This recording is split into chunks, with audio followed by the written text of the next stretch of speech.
السلام عليكم ورحمة الله وبركاته. طبعا احنا شفنا الشعر الاول كان عامل ازاي، وادي الشعر بتاعنا ظبطنا وعملنا كافيار وعملنا لون وطلعنا من الاحمر والاسود والحاجات دي كلها. بس العميله قالت لي على حاجه، انا قلت لي ايه بقى؟ رحت لكام كوافير من غير اسامي كوافيرات، قالوا لي ايه؟ كل الكوافيرات في مصر وقالوا لي مش هينفع يتفتح ولا يتلافي خالص، وهيتقطع. اي حد هيحط فيه تفتيح هيقع. طيب حط امسكي اي خصله شديها بايديك الاثنين كده.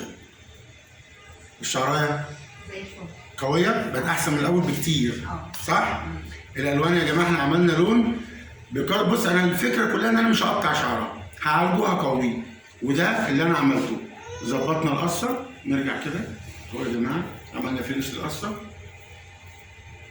يا رب يكون عجبكم. اهم حاجه مبسوطه قوي. ميرسي. الحمد لله. ما تبصيش عشان الفيديو ما يجيبش وشك، خليكي ثابته لحد ما اقول خلاص. اوكي.